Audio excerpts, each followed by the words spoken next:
बिस्मिल्लाहिर्रहमानिर्रहीम। साथियों, मां अकमल नारे जो अॼु मां तव्हां साम्हूं आहियां।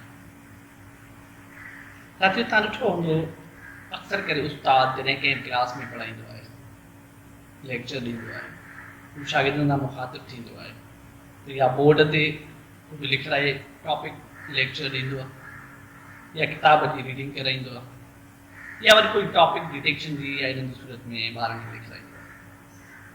ऐं अक्सर करे जॾहिं ॿिए ॾींहं ते ॿारनि खां उन्हनि जो रिफ्लेक्शन वठंदो आहे, उन खां रिस्पॉन्स वठंदो आहे त कुझु शागिर्द त जवाबु ॾेई सघंदा आहिनि त कुझु शागिर्द जवाबु न ॾेई सघंदा आहिनि।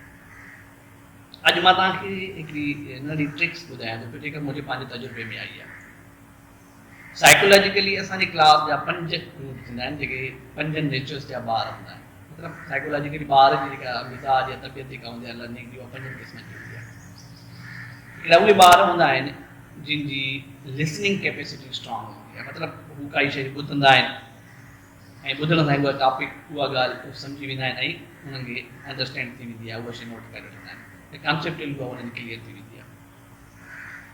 ॿियो ग्रुप ॿारनि जो अहिड़ो हूंदो आहे जंहिंजी रीडिंग कैपेसिटी स्ट्रॉन्ग हूंदी आहे। मतिलबु उहा ई शइ जॾहिं पाण पढ़ंदो कंहिं किताब में तॾहिं हुनखे सम्झ में ईंदी त मां छा पढ़ियो आहे ऐं उनजो असुलु कॉन्सेप्ट या सम्झण जी कैफ़ियत आहे छा।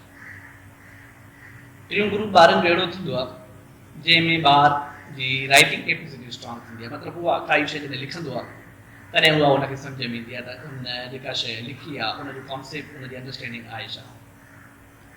चोथों ग्रुप ॿार जो उहो आहे जंहिंमें ॿार जी स्पीकिंग कैपेसिटी स्ट्रॉन्ग थींदी आहे। मतिलबु ॿार खे जॾहिं उहो टॉपिक असां सम्झाईंदा उहो ई टॉपिक जॾहिं कंहिं ॿिए ॿार खे ॿुधाईंदो आहे या ॿियनि साथियुनि सां उहो शेयर कंदो आहे उनखे तॾहिं सम्झ में ईंदी आहे त जेको टॉपिक आहे उनजो कॉन्सेप्ट छा आहे या उनजी लेवल ऑफ अंडरस्टैंडिंग कहिड़ी लेवल में बीहे थी। मतिलबु ॿियनि खे ॿुधाइण सां ॿियनि खे सम्झाइण सां उनखे उहा शइ सम्झ में ईंदी आहे। पर 5 ग्रुप ॿारनि जो अहिड़ो थींदो आहे जंहिंमें हुनजी विज़ुअल कैपेसिटी स्ट्रॉन्ग हूंदी आहे। मतिलबु जॾहिं असां कोई टॉपिक कंहिं ॿार खे पढ़ायूं था पिया, उन टॉपिक सां रिलेटेड जेसिताईं हुनजे साम्हूं कोई चार्ट न रखंदासीं, काई तस्वीर न हुनखे न ॾेखारींदासीं या उन सां रिलेटेड कोई वीडियो न ॾेखारींदासीं तेसिताईं ॿार खे उहा शइ सम्झ में न ईंदी आहे। हाणे थींदो ईअं आहे उस्ताद क्लास जे अंदरि इन्हनि 5 ग्रुप जे ॿारनि सां मुखातिब हूंदो आहे ऐं जेको हुनजे मुखातिब थियण जो तरीक़ेकार हूंदो आहे उहो 2 या 3 नेचर वारे ॿारनि सां हूंदो आहे ऐं ॿिए ॾींहं ते एक्सपेक्ट कंदो आहे त मूंखे 5 ई क़िस्म जा ॿार मतिलबु पूरो क्लास जेको आहे मूंखे रिस्पॉन्स करे, इहे पर पॉसिबल न आहे। हाणे हिन जे लाइ अहम पॉइंट इहा आहे त जॾहिं उस्ताद कंहिं बि क्लास में अची करे को लेक्चर ॾिए थो पियो या टॉपिक सम्झाए थो पियो या पढ़ाए थो पियो, हुनजे लाइ ज़रूरी आहे त जॾहिं हू लेसन प्लान ठाहे थो, पंहिंजे टॉपिक जी प्रिपरेशन करे थो पियो, उन टाइम ते हुनखे 5 ई नेचर्स जे ॿारनि खे तवजो में रखंदो आहे।